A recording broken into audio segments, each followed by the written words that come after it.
Welcome back to the Indomitable Podcast. If you're new here, I'm Dom, and this podcast is for people who refuse to settle. We're not just chasing goals here, we're growing into the people that God created us to be. Today's episode is called The Root Beneath the Mask. And if you've ever felt lost after finally finding peace, this one's for you.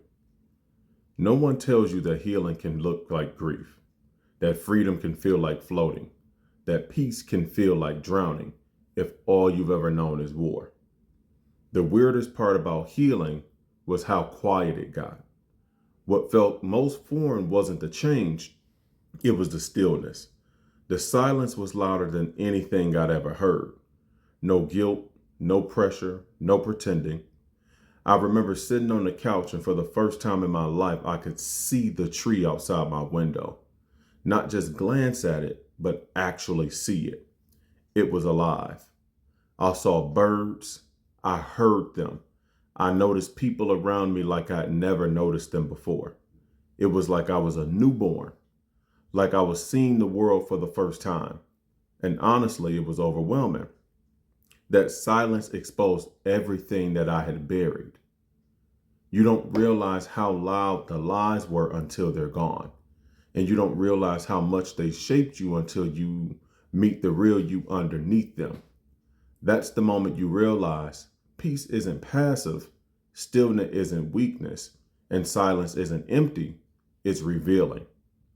And if you're willing to sit in it, God will start downloading truth that cuts straight through the mask. I know because it happened to me. One day I was sitting in the living room, and it was like a USB drive was loaded into my spirit. I started seeing scripture, understanding things I had never studied. And shortly after, I was given a message, something I felt God was telling me to share with a friend that was battling cancer. And I was hesitant.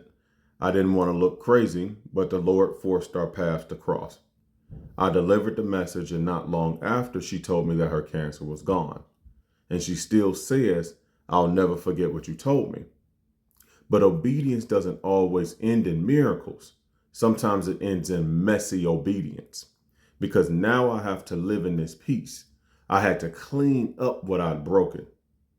So you see, the hardest part about healing is going back to face the people you hurt when you were broken. And I had to do that.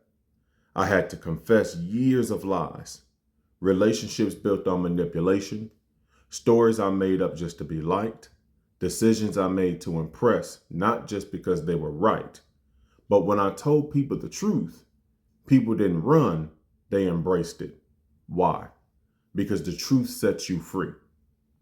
You will know the truth, and the truth will set you free. That's John 8:32. That verse became very real to me, not as theory, but as a lifestyle. So here are 3 small but powerful shifts that changed everything for me. The first one was that I stopped seeing stillness as emptiness. It's not.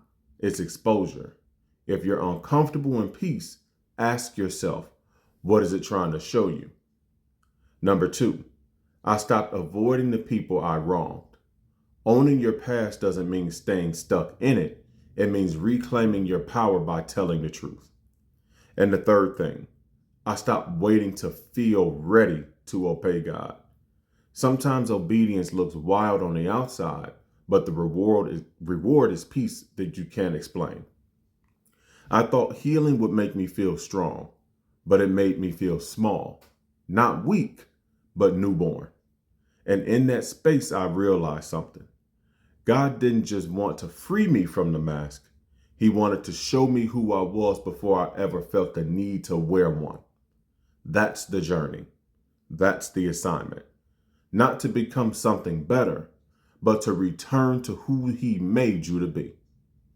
If this episode hit you, good. That means you're starting to see that the truth is the truth underneath the mask. Don't run from that. Sit in it. And if this message spoke to you, I've got more coming.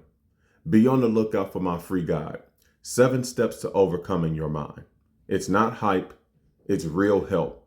The link is coming soon in the description. And remember, this podcast isn't just information. It's about transformation. You're not here to impress the world. You're here to become who God created you to be.